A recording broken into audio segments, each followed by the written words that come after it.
for sale and for demo today, we got this really cool 2016 Gibson Custom ES-335 reissue from 1958.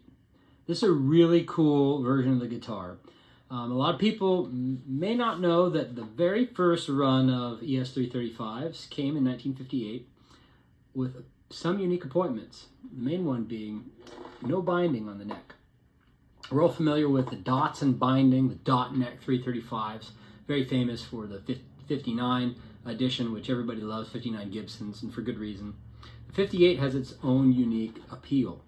Don't be fooled by the unbound neck. I actually like the feel of it better than the bound neck. It's just got a little bit more rounded edge to it, more comfortable in my opinion. It just smoother, more consistent feel up the neck. I will admit, I think I like the look of the binding better, but I think the feel of this is good. And keep in mind, lots of Gibson necks from this era didn't have binding, especially on the Les Paul Juniors and other kinds of guitars. So it's totally normal to have a Gibson without the binding on there, although at first it might throw you off. A couple other cool things, you got the bonnet knobs and this long, wide bevel pickguard. So you definitely get that classic 335 look with the sunburst finish, which is just nailed. The Mickey Mouse ears, which just refers to slightly more rounded horns. By the early 60s, you start to see these kind of more pointy. It's a subtle difference, but you can see it. No wire ABR01 bridge and stop tailpiece. There's a light VOS aging on the pickup covers. You got the wide bevel truss rod cover as well with a crown inlay. And there's no serial number on the back of the headstock, as it would have been in 59, but you do, in 58 and 59 that is, but you do have here a really cool repro orange label with the serial number in there, and it even has an A 08929 there, so you kind of have a classic look to it.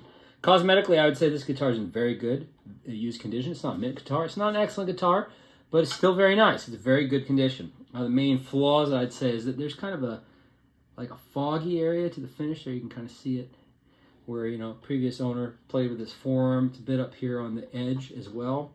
It's not a huge eyesore, but it's there. You know, it did get played by the previous owner. Thankfully, the frets are still in fabulous condition. Doesn't look like it really got much fret wear at all. It just kind of got played and held and used by the guy. Neck profile is a nice fat 50s style neck profile, and the other appointments are what you'd expect from a 50s spec Gibson. Comes with the original tan Lifton style Gibson branded reissue case with the pink lining. Beautiful case. Absolutely love what Gibson did with that. You mean, you got the amber switch tip. I mean, this is really it. So, 2016 58 reissue Gibson 335 Gibson Custom. Fabulous instrument. If you've watched this far, here's a special little tip. If you want the best deal possible on the guitar, and especially if you're not in Washington State and in the USA, if you buy on my website, which is linked below, I don't charge you sales tax at checkout because I'm not legally required to. It's your obligation to be aware of whatever use tax laws there are in your state, but that's on you. I'm not obligated as a small independent seller to charge you. So you'll save a little bit at checkout if you go that way. So if you're watching on YouTube, you'll find that link right below. I'm demoing this guitar for lots of places where I have it listed for sale. But anyway, if you have any questions about it, feel free to reach out, and thanks for checking out the video.